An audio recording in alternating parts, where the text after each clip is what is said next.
नमस्कार दोस्तों, स्वागत है आप सभी का आप सबके अपने यूट्यूब चैनल फैक्ट नॉलेज में। दोस्तों, आज मैं सीटेट के लिए बहुत ही इम्पोर्टेंट टॉपिक का एक शॉर्ट नोट्स लेकर हाजिर हुआ हूँ। आपको जैसा कि पता है, मैंने बोला था, पूछा था आप लोगों से, तो आप लोगों ने में से मैक्सिमम लोगों ने कमेंट करके बताया था कि थ्योरी करा दीजिए सर एक बार फिर से। तो हम लोग क्वेश्चन बेस्ड थ्योरी यानी क्यूबीटी मेथड से हम लोग थ्योरी कंप्लीट करेंगे। अब इतना समय नहीं रह गया है, मैंने ऑलरेडी बहुत सारे थ्योरी के वीडियो कराए हुए हैं। आप लोगों ने अगर नहीं देखा है तो प्लेलिस्ट में होगा, जाके प्लीज़ देखिए। और नोट्स भी मैंने सारे नोट्स अपडेट कर दिए हैं, वेबसाइट पे जा करके वहाँ से आप डाउनलोड कर सकते हैं। इवन इसका भी नोट्स आपको मिल जाएगा। लेकिन बात वही है कि जो है अब इतना समय नहीं है, तो इसलिए शॉर्ट फॉर्म में कि आपका रिवीजन हो जाए और आप जो है पूरे टॉपिक पे कमांड भी बन जाए, इसलिए शॉर्ट फॉर्म में नोट्स बनाया गया है। ये क्वेश्चन दिया गया है और उसका एक्सप्लेनेशन में थोड़ा उस नोट्स को कवर कर दिया गया है। यानी सिर्फ थ्योरी ना करा के क्वेश्चन पहले, तब उसका उससे रिलेटेड थ्योरी और उसका कॉन्सेप्ट देखेंगे। इससे जो है हमारा टॉपिक भी कवर हो जाएगा, क्वेश्चन का भी प्रैक्टिस हो जाएगा। तो चलिए देर ना करते हैं हम लोग, आज हम लोग देखेंगे आरटी एक्ट 2009। मैंने ये टॉपिक ऑलरेडी कराया है, आप चाहें तो देख सकते हैं। पीडीएफ भी हमारे वेबसाइट पे है उसका। उसका नाम है आरटी एक्ट, पीडीएफ का नाम होगा आरटी एक्ट फुल नोट्स होगा। और इसका भी पीडीएफ मैं दे दूंगा, जिसको शॉर्ट नोट्स नाम से दूंगा, आरटी एक्ट शॉर्ट नोट्स। तो आप जाके दोनों का पीडीएफ डाउनलोड कर सकते हैं और रिवाइज कर सकते हैं। तो आज हम लोग चलते हैं डायरेक्ट हम लोग अपने क्वेश्चन पे और पीडीएफ में देखते हैं क्या है आज। आज का हमारा पहला क्वेश्चन है, शिक्षा का अधिकार अधिनियम बच्चों के किस आयु वर्ग के लिए एक मौलिक अधिकार है? तो शिक्षा का अधिकार अधिनियम, एक मिनट रुकिए, चेंज कर लेने दीजिए कलर इसका, ठीक है। तो शिक्षा का अधिकार अधिनियम बच्चों के किस आयु वर्ग के लिए एक मौलिक अधिकार है। तो ये क्वेश्चन पूछा, बेसिकली ये क्वेश्चन पूछना चाह रहा है कि किस आयु वर्ग से जो है को कवर किया है शिक्षा आरटीई में, किस आयु वर्ग के बच्चों को जो है दिया गया है सीएफ यानी compulsory and free of cost जो है एजुकेशन की बात की गई है। तो ऑप्शन देख लेते हैं, 5 से 15 साल, 6 से 12 साल, 6 से 14 साल, या फिर ऑप्शन नंबर डी है 6 से 16 साल। तो ये क्वेश्चन बहुत बार पूछा हुआ है, बहुत बेसिक क्वेश्चन है, ठीक है। ये मैंने इसलिए डाला कि हमेशा पूछ देता है। तो आपका इसका आंसर होगा कौन सा, ऑप्शन नंबर थर्ड, यानी कि 6 से 14 साल तक के बच्चों को compulsory and free of cost education की बात की गई है। इसके अलावा एक चीज़ और ध्यान रखिएगा कि आपको जो है, अगर आरपीडब्ल्यूडी एक्ट के तहत बोला जाए, यानी कि अगर विकलांग बच्चों के लिए कितने साल की शिक्षा का प्रावधान किया गया है, तो 6 से 18 साल के लिए किया गया है। लेकिन नॉर्मल बच्चों के लिए 6 से 14 साल तक की बात की गई है। वही विकलांग बच्चों के लिए 6 से 18 साल। तो ये बात बिल्कुल ध्यान रखिएगा, क्वेश्चन पूछा हुआ है कि विकलांग बच्चों के लिए आरपीडब्ल्यूडी एक्ट में कितने साल के लिए compulsory free of cost education का प्रावधान किया गया है। तो 6 से 18 साल। समझ में आ गई बात। अब इसका एक्सप्लेनेशन देख लेते हैं। सोल्यूशन थर्ड होगा, जैसे कि मैंने बताया था। तो दिया गया शिक्षा का अधिकार नियम जो है 86वां संविधान संशोधन, ये भी पूछा हुआ है कि कौन से संविधान संशोधन में के द्वारा शिक्षा का अधिकार नियम लाया गया था। तो आप याद रखेंगे 86 नंबर का अमेंडमेंट किया गया था, कॉन्स्टिट्यूशन अमेंडमेंट। और जो है कब हुआ था, तो 2002 में अटल बिहारी वाजपेयी की सरकार थी।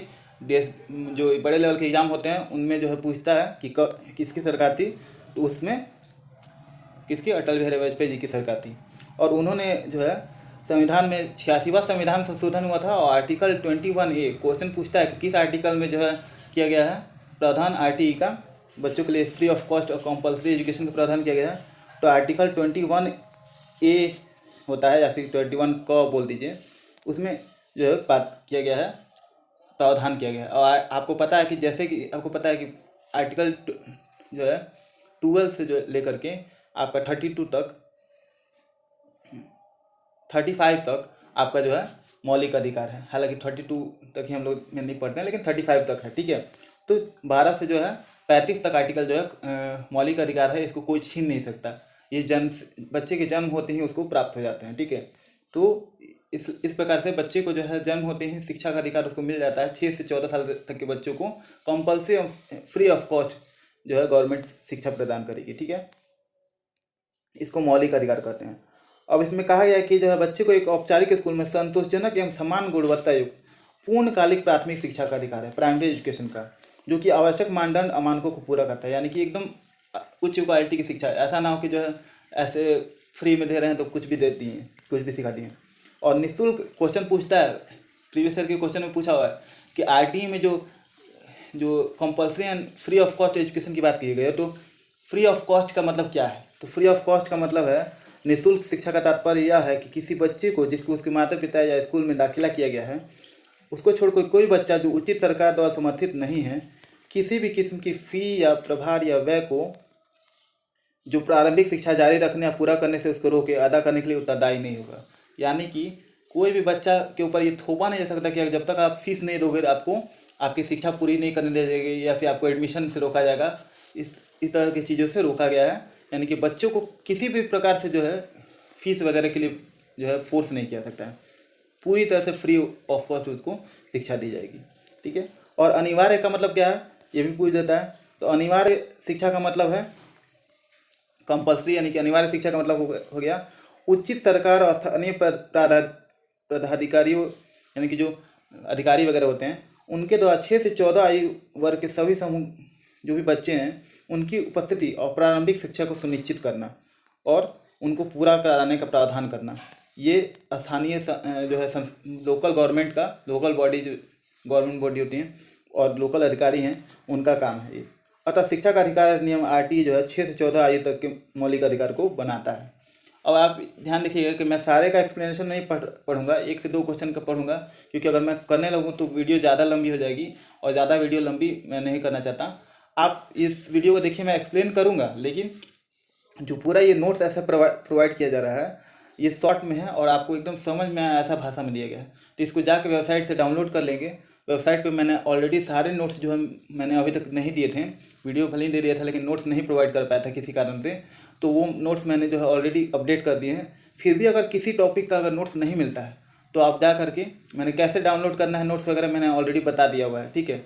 फिर भी अगर नहीं मिलता है तो आप कमेंट करके बताइए, मैं डेफिनेटली आपको वो नोट्स आपको प्रोवाइड कर दूंगा। ठीक है। या फिर आप जो है हमारे जो है व्हाट्सअप नंबर पे भी आप टेलीग्राम से आप जुड़ सकते हैं। टेलीग्राम का जो है आपको पता है, फैक्ट नॉलेज नाम का टेलीग्राम का चैनल है हमारा, उस पर भी जुड़ सकते हैं और वहाँ भी आप हमें कमेंट करके बता सकते हैं कि कौन सा PDF चाहिए। ठीक है। आगे बढ़ते हैं अगले क्वेश्चन पे। सेकंड क्वेश्चन, निम्नलिखित में से कौन सा सतत और व्यापक मूल्यांकन का उद्देश्य नहीं है, यानी CCE के बारे में पूछ रहा है कि कौन सा सतत और व्यापक मूल्यांकन का उद्देश्य नहीं है। तो नहीं वाले प्रश्नों को बहुत ध्यान से पढ़ना है, क्योंकि नहीं पे जनरली ध्यान नहीं जाता लोगों का, और 1 नंबर फ्री के होते हैं जो कि चले जाते हैं। तो क्या नहीं है, तो ध्यान रखना इसमें क्या है कि जो कौन सा नहीं होगा, यानी कि 1 निगेटिव होगा, बाकी 3 ऑप्शन पॉजिटिव होंगे, ये चीज़ ध्यान रखना है। तो होगा शिक्षण अधिगम स्थितियों की योजना बनाना। सेकेंड ऑप्शन है विभिन्न हितधारकों के लिए बच्चे की प्रगति का संचार करना। थर्ड ऑप्शन है बच्चे के सीखने और विकास में नक्शा परिवर्तन। और फोर्थ ऑप्शन है विद्यार्थियों के मन में भय पैदा करें ताकि वे बेहतर प्रदर्शन कर सकें, या ताकि वे बेहतर प्रदर्शन करना हो सके उनका। तो आप जैसा कि आप जानते हैं कि मैंने वीडियो बनाया हुआ है ऑलरेडी टैग वर्ड्स का, और टैग वर्ड्स मैंने कराया था तो उसमें बताया था मैंने कि किसी भी प्रकार से बच्चे को रटंत विद्या को बढ़ा देना या फिर उनमें भय उत्पन्न करके जो है, या अनुशासन के माध्यम से उनको कुछ भी सिखाना या अनुशासन को बढ़ावा देना, भय को बढ़ाना, इत्यादि वर्ड जो है निगेटिव थॉट करते हैं और ये निगेटिव हो जाते हैं। ये ऑप्शन कहीं भी हो तो उसको सीधे गलत किया जाता है। तो यहाँ पे कौन सा नहीं होगा, निगेटिव पूछ रहा है, तो यहाँ ऑप्शन नंबर 4 सीधे आ जाता है यहाँ पे कि विद्यार्थियों के मन में भय पैदा करें ताकि वे बेहतर प्रदर्शन कर सकें। ये ऑप्शन सही नहीं होगा, यानी कि भय नहीं पैदा करना है उनका, जो है बच्चे को सीखने को, उनका सतत और व्यापक मूल्यांकन का उद्देश्य क्या है कि उनके जो अधिगम के क्षेत्र हैं, यानी कि अधिगम के सभी पहलुओं का जो है मूल्यांकन किया जा सके ताकि उसके लर्निंग और डेवलपमेंट को बेहतर किया जा सके। ठीक है। देखिए यहाँ पे डिफिनेशन दिया हुआ है, पूरा आप नोट्स देख लेंगे, पढ़ लेंगे डाउनलोड करके। ठीक है। दिया है कि सतत और व्यापक मूल्यांकन, जिसे CCE के रूप में भी जाना जाता है, 2009 में CBSE द्वारा शिक्षा का अधिकार अधिनियम के साथ एक विद्यालय आधारित मूल्यांकन प्रणाली के रूप में पेश किया गया है। CCE का तात्पर्य है बाल विकास के विद्वानों और सह-विद्वानों ने दोनों के विकास सहित सर्वांगीण विकास से है। अर्थात CCE का उद्देश्य नैदानिक और उपचारात्मक शिक्षण के माध्यम से मूल्यांकन को सीखने का अभिन्न भाग जो है बनाना है। ठीक है। जिससे कि बच्चे का ओवरऑल डेवलपमेंट हो सके, होलिस्टिक डेवलपमेंट हो सके। ठीक है। अब इसका सतत और व्यापक, यानी CCE का जो है क्या उद्देश्य है, ये सारे जो है पॉइंट्स दिए हुए हैं, आप पढ़ लीजिएगा। एग्जाम में इन पॉइंट से क्वेश्चन डायरेक्ट उठ के आ जाएगा, ठीक है। 4 पॉइंट दे देंगे, इसमें से कौन सा उद्देश्य नहीं है, जैसा अभी क्वेश्चन था, तो आपको जो है इनमें से पॉइंट को दे देगा, आपको जो है ध्यान रखना होगा। इसलिए एक बार पढ़ लीजिएगा अच्छे से, नोट्स को डाउनलोड करके। वीडियो मिलेगा आपको, और ठीक आपको जो है मैंने वीडियो डालने के पहले ही मैंने नोट्स प्रोवाइड कर दिए हुए हैं, तो आप वीडियो देखना जरूरी है। वीडियो देखिएगा तो इसमें एक्सप्लेनेशन में जो करूँगा वो भी महत्वपूर्ण है, क्योंकि उससे क्वेश्चन डायरेक्ट आपको बन जाएंगे। इसके अलावा आप जाकर नोट्स डाउनलोड करके रिवीजन जरूर करिएगा, क्योंकि वीडियो देखने से सिर्फ काम नहीं चलेगा। अब लास्ट समय है तो शॉर्ट में आपको नोट्स प्रोवाइड किया जा रहा है, ताकि एक बार रिवीजन कर लिया आपको जो है ये टॉपिक क्लियर। इससे उसका ऐसे कहीं से भी क्वेश्चन उठा कर दे, आपका क्वेश्चन छूटना नहीं चाहिए। अगला देख लेते हैं। सीटेट में ऐसे टाइप के क्वेश्चन बहुत बनते हैं, इसलिए ये एक क्वेश्चन को मैंने ऐड किया है। शिक्षा का अधिकार अधिनियम 2009 के अनुसार निम्नलिखित में से कौन सा सही है? तो दो स्टेटमेंट दिए हैं, तो आरटी के अनुसार कौन सा सही है? तो स्कूल कैपिटेशन फीस लगा सकते हैं, और सेकंड स्टेटमेंट है स्कूल प्रवेश के लिए स्क्रीनिंग प्रक्रिया का उपयोग कर सकते हैं। तो इसमें से कौन सा होगा? तो आप देख लेंगे। ऐसा क्वेश्चन सीटेट में आजकल बहुत ज़्यादा पूछने लगे हैं। जैसे कि मैंने बोला है, केवल एक ऑप्शन सही होगा, केवल 2 ऑप्शन सही होगा, दोनों ऑप्शन सही होंगे, या फिर ना तो एक सही होगा ना ही 2 सही होगा। तो कौन सा इसका आंसर होगा? जल्दी से अपना आंसर कमेंट बॉक्स में बताइए कि आपको क्या लगता है, ठीक है। कि स्कूल कैपिटेशन फीस लगा सकता है, या फिर स्कूल प्रवेश के लिए स्क्रीनिंग प्रक्रिया का उपयोग कर सकते हैं। तो इसका क्या आंसर होगा? इसका आंसर होगा ऑप्शन नंबर हमारा 3rd, यानी कि ना ही एक सही होगा ना ही 2 सही होगा, ठीक है। क्यों? क्योंकि देखिए, स्कूल कैपिटेशन फीस नहीं लगा सकता है। कहा गया ना कि जो है बिल्कुल निःशुल्क शिक्षा देनी है, ठीक है। और स्कूल प्रवेश प्रक्रिया के लिए स्क्रीनिंग का प्रयोग भी नहीं कर सकते, क्योंकि बच्चा जिस एज में अगर विद्यालय आ रहा है, आप स्कूल में एडमिशन लेने से बच्चे को मना ही नहीं कर सकते, ठीक है ना। बच्चे को एडमिशन देना, अगर मान लीजिए वो जैसे 6 क्लास में स्कूल जाने का एज है, 6 वर्ष की उम्र में उसको स्कूल जाना शुरू कर देना है। लेकिन अगर मान लीजिए वो 9 वर्ष की उम्र में जाता है, तो उसको जो है किस क्लास में एडमिशन देना है, उसके एज वाइज आपको कक्षा में एडमिशन देना है। भले ही उसके बाद से आप ब्रिज कोर्स वगैरह के माध्यम से टीचर एक्स्ट्रा टाइम दे करके उसका जो है कोर्स मैनेज कराए, उसको उस लायक बनाए, लेकिन आप एडमिशन देने से मना नहीं कर सकते। ये चीज़ बोला गया है, आरटी में ये प्रावधान किया गया है। तो ये आप देख लेंगे। दिया है कि बच्चों को मुफ्त और अनिवार्य शिक्षा का अधिकार अधिनियम 2009 एक ऐसा अधिनियम है जिसका उद्देश्य भारतीय संविधान के अनुच्छेद 21A के तहत भारत में 6 से 14 वर्ष की आयु के सभी बच्चों को मुफ्त अनिवार्य शिक्षा प्रदान करना है। अब दिया गया है कि प्रारंभिक शिक्षा पूरी होने तक बोर्ड परीक्षा में उत्तीर्ण होने के लिए किसी बच्चे को वापस नहीं रखा जाएगा। यानी कि जब तक प्रारंभिक शिक्षा पूरी नहीं होती है तब तक उसको फेल नहीं करना है बच्चे को, ठीक है। हालांकि नई शिक्षा नीति में ये सब चीज़ें बदल दी गई हैं, लेकिन हम लोग उसके अनुसार नहीं कर रहे हैं। अभी हम लोग आरटी कर रहे हैं, तो आरटी से पूछा हुआ क्वेश्चन तो हम लोग को उसका ध्यान रखना है। अब दिया है जब विकलांग बच्चों के लिए 6 से 18 साल तक के मुफ्त शिक्षा प्रदान करना है। मैंने जैसे पहले पिछले क्वेश्चन में बताया था कि जो है नॉर्मल बच्चों के लिए 6 से 14 साल की शिक्षा का प्रावधान किया गया है, और विकलांग बच्चों के लिए 6 से 18 साल का प्रावधान किया गया है, ठीक है। तो इसको आप ध्यान रखेंगे, कंफ्यूज कर देगा और वहाँ पे 1 नंबर आपका गलत हो सकता है। अब दिया है आरटी के अधिनियम के अनुसार एक शिक्षक 1 सप्ताह में तैयारी के घंटे सहित शिक्षण में न्यूनतम 45 घंटे देगा। तो मैंने जिस आरटी का फुल नोट्स वाला वीडियो कराया, फुल वीडियो कराया था, 2 पार्ट में मैंने कराया था उस वीडियो को, और उसमें क्वेश्चन भी कराया था आरटी से संबंधित। उसमें मैंने बताया कि काम के घंटे कितने होंगे, स्कूल बच्चों को कितना घंटा पढ़ाना है, पूरे साल में कितने घंटे पढ़ना है बच्चों को, कितने घंटे जो है शिक्षक काम करेगा स्कूलिस्टिक एरिया समय को लेकर के, इसके अलावा भी कितने घंटे उसको काम करना है, ये सारी चीज़ें उसमें दी हुई हैं। तो वो नोट्स आप लोग डाउनलोड करके उसको भी एक बार रिवाइज कर लेंगे, ताकि जो है आपको जो रियलिस्टिक डाटा मिल सके, ठीक है। अब दिया गया जबकि विकलांग बच्चों का अधिकार सुनिश्चित है, ठीक है, 6 से 18 साल तक बिल्कुल निःशुल्क प्रदान करना है। सामान्य स्कूलों में उनके एकीकरण को बढ़ावा देना है, उन बच्चों को मुख्य धारा में लाना है, विशेष प्रशिक्षण के द्वारा उनको सुविधा प्रदान करके एक उपयुक्त वातावरण प्रदान करना है, ठीक है। अब देख लेते हैं अगला क्वेश्चन, देख लेते हैं। अगला क्वेश्चन है शिक्षा का अधिकार अधिनियम 2009 के अनुसार विशेष आवश्यकता वाले बच्चों को पढ़ना चाहिए। तो विशेष आवश्यकता वाले बच्चों को कहाँ पढ़ना चाहिए, देख लेते हैं। ऑप्शन व्यावसायिक प्रशिक्षण केंद्रों में, जो उन्हें जीवन कौशलों के लिए तैयार करेंगे। सेकेंड ऑप्शन है घर पर माता पिता और देखभाल करने वालों के साथ जो उन्हें आवश्यक सहायता उपलब्ध कराएं। थर्ड थर्ड ऑप्शन है खास तौर पर उन्हीं के लिए बनाए गए विशेष विद्यालयों में, और फोर्थ ऑप्शन है समावेशी शिक्षा व्यवस्था में इस प्रावधान के साथ कि उनकी व्यक्तिगत आवश्यकता की पूर्ति की जा सके। तो इसका आंसर क्या होगा? इसका आंसर होगा ऑप्शन नंबर हमारा 4, यानी कि समावेशी शिक्षा व्यवस्था में इस प्रावधान के साथ कि उनकी व्यक्तिगत आवश्यकता की पूर्ति की जा सके। तो इंक्लूसिव एजुकेशन मैंने कराया हुआ है, लेकिन मैं एक बार फिर से आप लोगों को करा दूंगा इंक्लूसिव एजुकेशन शॉर्ट में, जो है शॉर्ट नोट जैसे मैं करा ही रहा हूँ, तो सारे टॉपिक को कराऊंगा, तो उसी में इसको भी करा दूंगा इंक्लूसिव एजुकेशन। वैसे मैंने ऑलरेडी उसके नोट्स प्रोवाइड कर दिए हैं, आप एक बार डाउनलोड करके, इतने अच्छे से मैंने नोट्स तैयार किया हुआ है, और आप जब पढ़ोगे उसको तो बिल्कुल किसी की सहायता की जरूरत नहीं पड़ेगी, आप आराम से पढ़ते जाओगे, समझ में आ जाएगा। और इंक्लूसिव एजुकेशन में ही मैंने अधिगम क्षमता वगैरह टॉपिक को भी कवर कर दिया है, तो आप उसको देख लेंगे एक बार, आपका जो है 2 टॉपिक क्लियर हो जाएगा। अधिगम क्षमता से बहुत सारे क्वेश्चन बनते हैं, इसलिए आप जाकर के एक बार जरूर देखिएगा उस नोट्स को।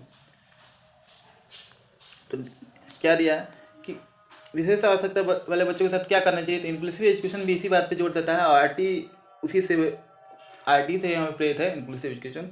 तो क्या क्या है इसमें कि समावेशी शिक्षा व्यवस्था में उनको, यानी कि सब साथ में लेकर के उनके लिए विशेष प्रावधान कीजिए, लेकिन उनको भी हम लोग के साथ ही पढ़ाइए, ताकि उनमें अलग दुर्भावना उत्पन्न ना हो, अलग होने का सेग्रीगेशन ना की भावना उत्पन्न ना हो, वो भी जो है मुख्य धारा में जुड़ के साथ साथ पढ़ सके साथ में, ताकि उनका भी ओवरऑल डेवलपमेंट हो सके और राष्ट्र के विकास में वो भी भागीदारी दे सके, अपना सुनिश्चित कर सके। ठीक है, अब इसका आप डिफिनेशन जो है नोट्स दिया गया है इसके नीचे जो, वो आप पढ़ लीजिएगा डाउनलोड करके। ये मैं इसलिए दे रहा हूँ क्यूबिटी मेथड से मैंने जैसा कराया था कि क्वेश्चन देखें और उसके कॉन्टेक्स्ट में थ्योरी हम लोग समझ लेंगे, तो क्वेश्चन उसके आप पढ़ लेंगे। कि मैं ज़्यादा डिस्क्राइब भले ही क्वेश्चन को कर रहा हूँ, लेकिन इस नोट्स को अगर मैं पढ़ने लगा पूरा, तो रिवीजन ऐसा मन में पढ़ने में तो जल्दी हो जाएगा, लेकिन जब एक एक चीज़ को पढ़ के मैं समझाऊंगा आपको एक एक चीज़, तो आप जो है कंफ्यूज भी हो सकते हैं और थोड़ा सा टाइम भी ज़्यादा लग जाएगा, तो आप कहोगे कि जो है ज़्यादा बड़े बड़े वीडियो बन रहे हैं। और एक बात, टाइम वीडियो जो भी दिया जा रहा है उसमें टाइम देख के अब पढ़ाई नहीं होगा। अब आप टाइम मत देखिए, वीडियो का कंटेंट देखिए। आपको जो है रिकॉल कराने के लिए किया जा रहा है, तो आप ही के लिए किया जा रहा है।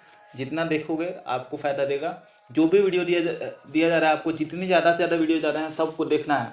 ठीक है, ऐसा नहीं है कि जो है आपको एक दिन में 2 वीडियो दे दिया गया या 3 वीडियो दे दिया गया तो आपको वो नहीं देखना है, वह छोड़ो कौन देखेगा, ऐसा नहीं करना है। जो भी वीडियो दिए गए हैं आपको इंपॉर्टेंट टॉपिक्स हैं, इसलिए आपको दे दिए जा रहे हैं। अब आपको ऐसा ना हो कि जो है दे दिया गया आपने नहीं देखा, तो मैं देखिए भाई, टीम हमारे भी है, सबको डिमोटिवेट होता है, डिमोटिवेट हो जाएगा, छोड़ देगा, क्यों कराएगा आपके लिए?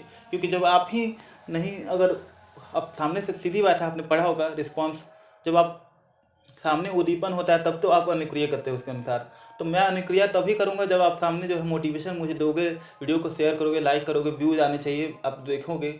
तो जब ऐसा होगा तब मैं मोटिवेट होऊंगा, आपके लिए ज़्यादा से ज़्यादा बेहतर करने की कोशिश करूँगा। इन नोट्स को तैयार करने में बहुत मेहनत लगती है, बहुत समय लगता है, और इसके अलावा वीडियो वगैरह बना के आपको जो है परफेक्टली समय से देना, ताकि जो है आपका कोई चीज़ छूटे ना। आपके एग्ज़ाम को अपना एग्ज़ाम समझना, ताकि जो है आप कभी भी ये ना कह सके कि सर आपने जो है ये चीज़ नहीं कराया। लास्ट टाइम तक आपको शॉर्ट में नोट्स प्रोवाइड कर रहा हूँ, ताकि जो है आप शॉर्ट में रिवीजन कर सकूँ, वरना फुल नोट्स तो ऑलरेडी आपको जो है कराया हुआ है, आप जा करके देख सकते हैं। ठीक है, खैर आगे बढ़ते हैं। भारतीय संविधान के किस अनुच्छेद में 6 से 14 आयु वर्ष के लिए बच्चों के लिए निःशुल्क अनिवार्य शिक्षा का शामिल किया गया है? तो अनुच्छेद 26, अनुच्छेद 15, थर्ड ऑप्शन है अनुच्छेद 45, और फोर्थ ऑप्शन है अनुच्छेद 21A। तो इसका आंसर किसी को भी, कोई है जिसको इसका आंसर नहीं पता है? कोई भी ऐसा बंदा हो जिसको इसका आंसर नहीं पता, वो प्लीज़ कमेंट में मुझे बताएं। मैंने सबसे पहले क्वेश्चन जो मैंने कराया था ना, उसमें ही इसका आंसर बता दिया था कि आर्टिकल 21A या 21 क भी जिसको कहते हैं, 21 क, उसमें जो है निःशुल्क एवं अनिवार्य शिक्षा का प्रावधान किया गया है। ये भी क्वेश्चन पूछ देता है कि किस में आता है, तो मौलिक अधिकार के अंतर्गत आता है। ठीक है, और माता पिता के लिए जो प्रावधान किया गया है वो किस में किया गया है, तो मौलिक कर्तव्य होते हैं आर्टिकल 51A। ये माता पिता के लिए इसमें सुनिश्चित किया गया है कि माता पिता बच्चों की जो है उनको स्कूल भेजेंगे अनिवार्य रूप से। ठीक है, ये माता पिता का कर्तव्य है। ठीक है, तो अब ये नोट्स आप पढ़ लेंगे, इसके नीचे दिया गया है आर्टिकल के संबंध में कि कब आर्टिकल लागू किया गया है, अनुच्छेद 15 क्या कहता है, 21 क्या कहता है, इत्यादि आप पढ़ लेंगे, ताकि आपको एग्जाम में फ़ायदा मिलेगा। अब अगला क्वेश्चन देख लेते हैं। भारत सरकार ने इस वर्ष में बच्चों को मुफ्त एवं अनिवार्य शिक्षा का अधिकार अधिनियम लागू किया। तो किस वर्ष लागू किया था? आरटी एक्ट देख लेंगे तो 2006 में, 2007 में, 2008 में और 2009 में। बिल्कुल इजी क्वेश्चन, जब एक्ट में ही लिखा हुआ है आरटी एक्ट 2009 तो ऑब्वियस ही बात है 2009 में किया गया था। लेकिन एक बात ध्यान रखेंगे, आरटी एक्ट 2009 में लाया गया था, पास कर दिया गया था, लेकिन इसको लागू कब किया गया था? अगर ऐसे दे दे तो ध्यान रखिएगा 1 अप्रैल 2010 से लागू किया गया था। ठीक है, आरटी एक्ट 2009 इसलिए नाम है इसका कि 2009 में लाया गया था, बिल पास हुआ था। लेकिन जो होता है लागू करने का डेट, तो न्यू सेशन शुरू होता है अप्रैल से, तो 1 अप्रैल 2010 से इसको लागू किया गया था। ध्यान रखेंगे, क्वेश्चन आया हुआ है और आगे भी पूछ सकता है। अब ये नोट्स पढ़ लेंगे आप। अगला क्वेश्चन देख लेते हैं। आरटी अधिनियम 2009 के अनुसार कक्षा 1 से 5 तक के विद्यालय में कुल 62 छात्रों को कितने शिक्षक उपलब्ध कराए जाएंगे? तो ये क्वेश्चन बहुत ट्रिकी है। ठीक है, अब इसको मैं समझाऊंगा कैसे इसको जो है सॉल्व करना है। ऐसे टाइप के क्वेश्चन बनते हैं, ये एज इट इज क्वेश्चन नहीं पूछेगा, लेकिन इसी टाइप के क्वेश्चन आपको बन जाएंगे। रेशियो पूछ देता है कि बच्चों और शिक्षक का रेशियो क्या होना चाहिए। ये क्वेश्चन घुमा घुमा के हर टाइम पूछता रहता है, इसलिए जो है आपको ये करके जाना है। एक बार समझा देता हूँ मैं कैसे करना है। तो 1 से 5 तक के विद्यालय में 62 छात्रों को कितने शिक्षक उपलब्ध कराएंगे? तो ऑप्शन है 1, 2, 3 या फिर 4। कितने शिक्षक उपलब्ध कराए जाएंगे? तो यहाँ पे इसका आंसर होगा ऑप्शन नंबर 3, यानी कि 3 शिक्षक उपलब्ध कराए जाएंगे। अब इसको हम लोग समझते हैं, ये डिटेल में समझना है कि शिक्षा का अधिनियम 2009 एक ऐसा अधिनियम है जिसका उद्देश्य भारतीय संविधान के अनुच्छेद 21A के तहत भारत में 6 से 14 आयु वर्ष के सभी बच्चों को मुफ्त अनिवार्य शिक्षा प्रदान करना है। अब इसमें क्या किया गया है कि इस पर शिक्षक और छात्र का अनुपात कितना रखा गया है? 1:30 का रेशियो रखा गया है, यानी कि 30 बच्चों पे एक शिक्षक रहेगा। ये जो है कंपलसरी है। इसके अलावा 35 से ज़्यादा नहीं होनी चाहिए, यानी कि 35 से, और अगर पूछ दे कि एलिमेंट्री लेवल पे कितना है, तो एलिमेंट्री लेवल पे यानी कि प्राथमिक स्तर पे जो है, पूर्व प्राथमिक या प्राथमिक जिसको कहते हैं, उसको जो है उसमें कितना है? 1:30 है। लेकिन अगर अपर प्राइमरी देखें यानी कि 6 to 8 वाले में, तो 6 to 8 वाले में 1:35 का रेशियो है। ये ध्यान रखेंगे, क्वेश्चन पूछ देता है पेपर 2 वाले में। अगर पूछ देगा तो आप ये याद नहीं रखेंगे कि 1:30 है, वरना क्वेश्चन गलत हो सकता है। ठीक है, वैसे ये डिपेंड करता है कि क्वेश्चन किस कॉन्टेक्स्ट में पूछा है और ऑप्शन क्या दिए हैं। अगर 1:35 का रेशियो नहीं हुआ तो 30 ही होगा। ठीक है, इसके अलावा कभी कभी 1:40 का भी रहता है, तो ध्यान रखेंगे कि 1:40 भी हो सकता है। अगर ऑप्शन में 1:30 नहीं हुआ तो देखिए 40 से ज़्यादा नहीं होनी चाहिए, ऐसा दिया गया है। 40 से ज़्यादा नहीं होनी चाहिए अपर प्राइमरी में, और इसमें जो है 35 से ज़्यादा नहीं होनी चाहिए। ठीक है, बच्चों की संख्या, तो ये चीज़ ध्यान रखेंगे। वैसे आदर्श अगर रूप से देखें तो 1:30 ही होता है प्राइमरी लेवल पे, और 35 होता है अपर प्राइमरी लेवल पे। तो यदि छात्र 30 से ऊपर हैं तो छात्रों को अनुपात जो है 60:2 होगा, यानी 60 बच्चों पे 2 छात्र होंगे। तो इस प्रकार 62 छात्रों पे कितने होंगे?